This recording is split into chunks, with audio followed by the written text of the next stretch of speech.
Hello students, हम लोग इस वीडियो में आज हिस्ट्री पढ़ेंगे और ये क्लास 6 का सीबीएसई बोर्ड का है। चैप्टर का नाम है the stone as and earliest societies. इस चैप्टर का ये फर्स्ट वीडियो है और सेकंड वीडियो में ये चैप्टर कंप्लीट होगा। इस वीडियो में हम लोग देखेंगे स्टोन से ही हम लोग क्या क्या कर पाते थे एंशिएंट टाइम में, और उस स्टोन से ही हम लोग कैसे ज़िंदा रह पाए थे और स्ट्रगल कर पाए थे, उसका डिटेल्स हम लोग देखेंगे। चैप्टर जहाँ पर स्टार्ट हो रहा है यहाँ पर कुछ की टर्म्स है, तो ये वर्ड्स जो है ये अगर हम लोग याद कर लेंगे, समझ लेंगे, तो इस चैप्टर में जब जब ये वर्ड इस्तेमाल होगा तो हम लोग समझ पाएंगे कि इस वर्ड से क्या समझाया जा रहा है। पहला वर्ड है चॉपिंग, जो हम लोग हर रोज़ घर पे करते हैं। An act of cutting something into pieces with a sharp tool. Depict, to show an image of something. Depict का मतलब होता है किसी चीज़ का पिक्चर दिखाना। नेक्स्ट है मेसोलिथिक पीरियड। मेसोलिथिक पीरियड का टाइम दिया हुआ है यहाँ पर। मेसोलिथिक, नियोलिथिक और पैलोलिथिक, इन तीनों का टाइम यहाँ पर दिया हुआ है जो हम लोगों को याद करना पड़ेगा। इन तीनों पीरियड के डिटेल्स हम लोग आगे जाके पढ़ेंगे। और बीच में एक है माइक्रोलिथ। माइक्रोलिथ में लिखा हुआ है a very small stone tool. Stone का, पत्थर का एक छोटा सा और बहुत ही छोटा सा एक टूल या फिर कोई औजार। ओके, पैलियोलिथिक के बाद का वर्ड है pressure flaking, a method of trimming the edge of a stone tool. ये एक मेथड है जिस मेथड से हम लोग किसी स्टोन टूल को ट्रिम कर सकते हैं। देन स्टोन एज का एक छोटा सा डेफिनेशन दिया हुआ है, the period when humans depended on stone for their survival। तो स्टोन एज है वो समय जब ह्यूमंस या फिर इंसान डिपेंड थे पत्थर के ऊपर। Historians believe that human beings first appeared on earth about 1.5 million years ago। तो हिस्टोरियंस क्या यकीन करते हैं? वो यकीन करते हैं कि अर्थ में, हमारे प्लैनेट में पहला ह्यूमन बीइंग आज से 1.5 मिलियन ईयर्स एगो पैदा हुए थे first time. The development of human beings on the earth is a very interesting process. तो अर्थ में ह्यूमन बीइंग्स का जो ये डेवलपमेंट है ये बहुत ही इंटरेस्टिंग एक प्रोसेस है। Earliest humans were food gatherer, hunters and nomads. तो जो अर्ली ह्यूमंस थे वो लोग क्या थे? फूड गैदरर, मतलब जो लोग खाना गैदर करते थे।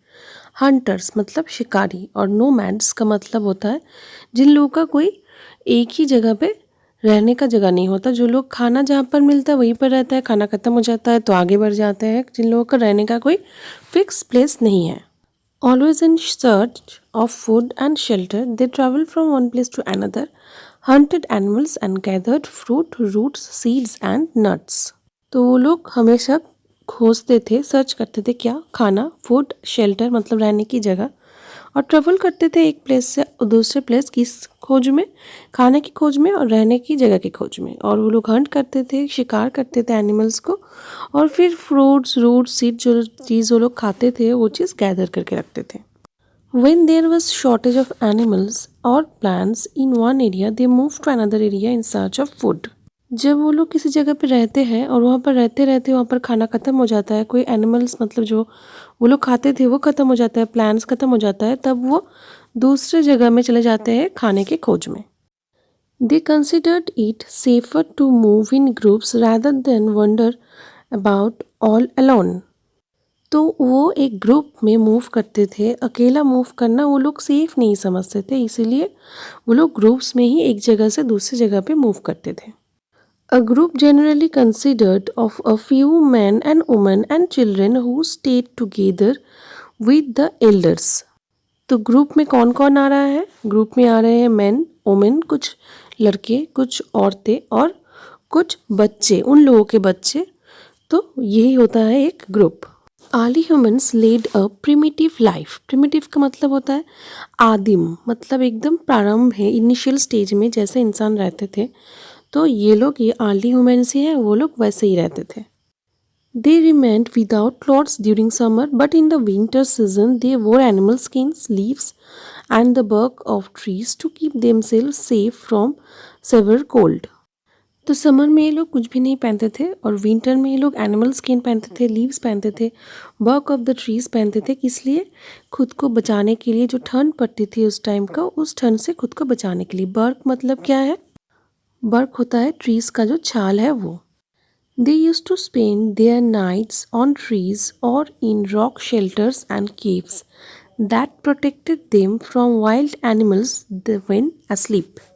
तो ये लोग पेड़ों के ऊपर या फिर केव्स में अपना रात गुजारते थे। किस लिए? वाइल्ड एनिमल से खुद को बचाने के लिए, जब वो लोग सोते थे उस टाइम के लिए। How do we know about this people?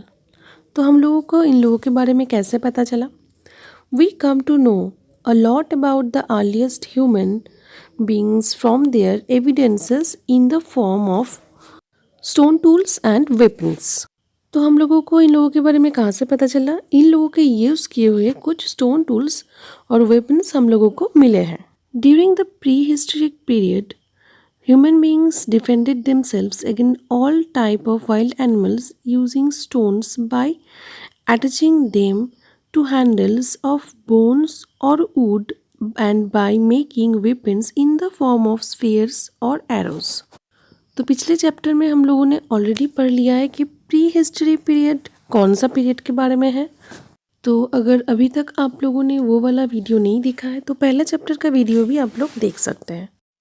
तो प्री हिस्ट्रिक पीरियड में इंसान क्या करते थे? बोन या वुड से एक हैंडल बना लेते थे जिससे कि आसानी से स्टोन का औजार या फिर वेपन बन जाए।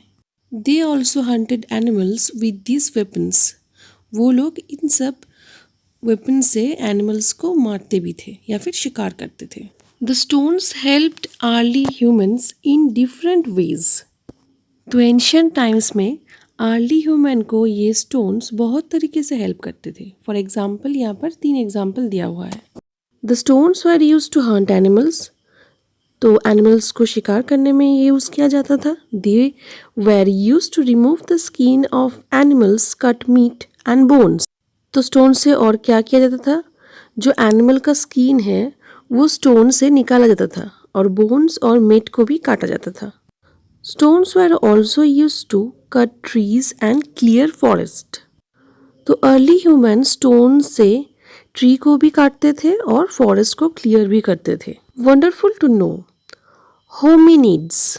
According to scientists, hominids were not human beings, but they were similar to human beings. तो हम लोग यहाँ पर होमिनिड्स के बारे में जान रहे हैं जिसका एक पिक्चर साइड में दिया हुआ है। तो अकॉर्डिंग टू साइंटिस्ट होमिनिड्स क्या है? ये लोग इंसान नहीं थे लेकिन इंसानों से इन लोगों का काफ़ी कुछ मिलता जुलता था। Most of the scientist think that human beings develop और इवॉल्व्ड फ्रॉम देम। तो काफ़ी साइंटिस्ट का ये मानना था कि होमिनिड्स ही डेवलप होके ह्यूमन बींग्स बने हैं। तो अभी मेन टॉपिक स्टार्ट होगा the stone as.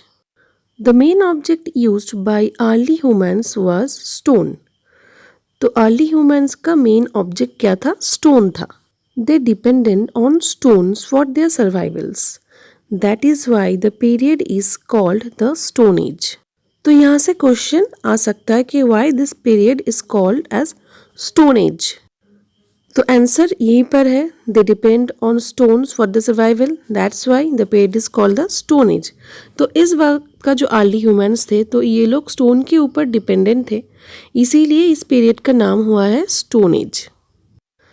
On the basis of development of different stone tools, anthropologist have divided the stone as into different stages. यहाँ पर एक वर्ड है एंथ्रोपोलॉजी। तो एंथ्रोपोलॉजी क्या है? What is anthropology?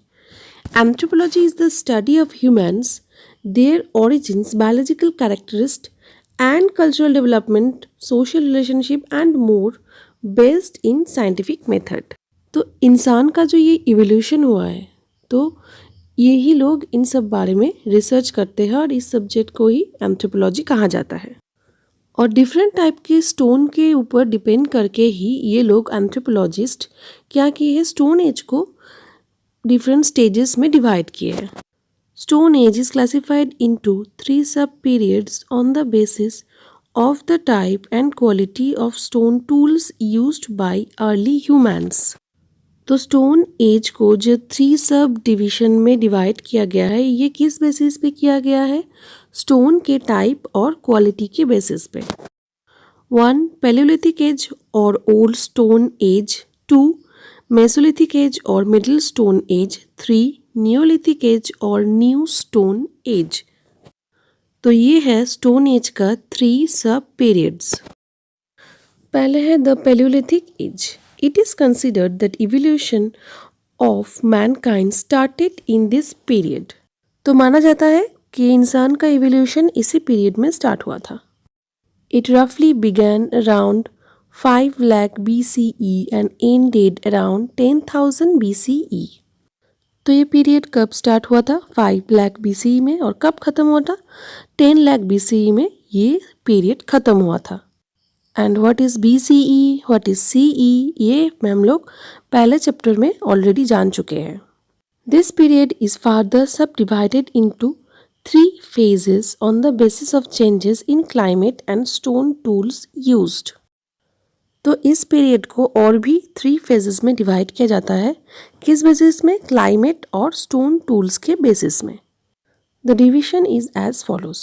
1 lower palaeolithic age और early old stone age, 2 middle palaeolithic age और middle old stone age, 3 upper palaeolithic age और अपर ओल्ड स्टोन एज। तो अभी पहला पार्ट स्टार्ट होगा lower palaeolithic age. This age is considered as the formative age. Formative का मतलब होता है constructive.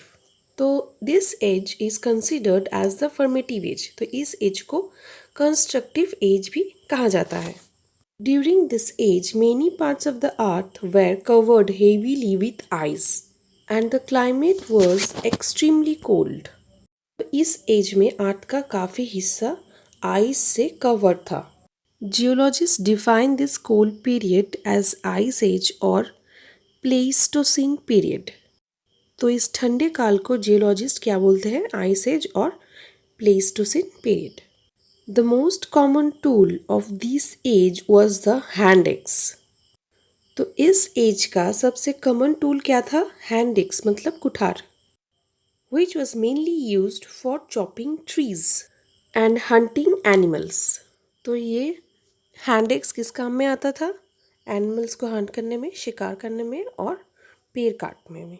Therefore, these tools are also known as choppers।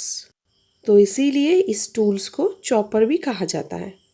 In India, these tools were mainly found in Punjab and on the banks of river Narmada in Madhya Pradesh. तो ये choppers India में मिले हैं पंजाब में और banks of the river Narmada जो कि मध्य प्रदेश में है। नेक्स्ट है middle palaeolithic age. The main tools of this period were the different types of borers and scrapers made of stone. तो मिडिल पेलियोलिथिक एज में पत्थर का कौन सा टूल मिला था? Borers and scrapers. और ये स्टोन टूल्स जो हैं वो कैसे दिखते हैं, अगर ये आप लोगों को जानना है तो आप लोग borers and scrapers of stone age ये अगर गूगल में डाल के सर्च करेंगे तो आप लोगों को सही पिक्चर्स मिल जाएंगे। Okay, this tools have been found from different places in India that include the banks of river Narmada in Madhya Pradesh and the Solan valley in Punjab. तो ये स्टोन टूल्स कहाँ मिलते हैं इंडिया में? मध्य प्रदेश में नर्मदा रिवर के आसपास मिलते हैं और पंजाब में जो सोलन वैली है वहाँ पर मिलते हैं। इसके बाद का टॉपिक है upper palaeolithic age. Upper palaeolithic age is the final phase of the ice age. तो अपर पेलियोलिथिक एज है आइस एज का final stage. This age ends just at the onset of agriculture. तो ये as वहाँ पर ख़त्म होता है जहाँ पर एग्रीकल्चर शुरू होता है। वंडरफुल टू नो में कुछ वर्ड्स के मीनिंग्स हैं जो इंटरेस्टिंग है, वो आप लोग देख सकते हैं। Palaeo means old, meso means middle and new means new. Lithic comes from the Greek word lithos meaning stone. तो ये वर्ड्स इंटरेस्टिंग है। Next, during this age the climate change dramatically. तो इस एज में क्लाइमेट चेंज होता है like a drama, नाटक की तरह क्लाइमेट चेंज हो जाता है। From cold it became warm.